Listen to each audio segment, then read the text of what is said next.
জীবিকা অর্জনের জন্য প্রত্যেকটা মানুষকে এখন প্রায় বাড়ির বাইরে অনেকটা সময় কাটাতে হয়, আর বাইরে বেরোলেই তবে অনেক নতুন এক্সপিরিয়েন্সের সম্মুখীন হতে পারবে।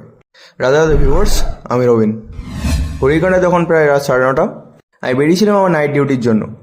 আমার বাড়ির পাশে নিয়ারেস্ট স্টেশন জালালছি। এমনিতে প্রায়শই আমরা এখানে অনেক সময় কাটিয়েছি।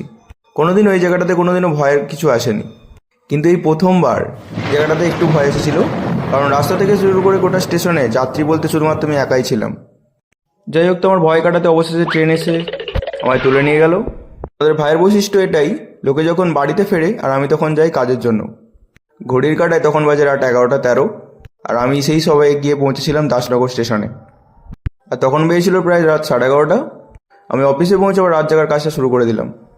আর এখন এমন একটা বাজে ওয়েদার চলছে, সকাল চলতে যখন তখনই বৃষ্টি শুরু হয়ে যাচ্ছে। আর এসব স্টেশনে এসে দাঁড়ালেই বোঝা যায় কত মানুষ প্রত্যেকদিন ছুটে চলেছে। যাই হোক, তো আমিও গিয়ে স্টেশনে নিজের পায়ে পা তুলে বসে অপেক্ষা করতে থাকলাম নিজের ট্রেনের জন্য। But Amta local being Amta local, এ তো লেট করবেই।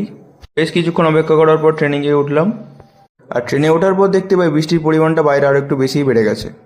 তাই আমি ওই সুন্দর ওয়েদারটা ট্রেনে দাঁড়িয়ে দাঁড়িয়ে উপভোগ করছিলাম।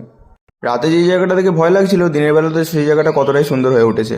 একটু শেষে বৃষ্টিতে ভিজে ভিজে চললাম বাড়ির জন্য। তোমরা প্রত্যেকে খুব ভালো দেখো, আর প্লিজ আমি ফলো করো। হরে কৃষ্ণা।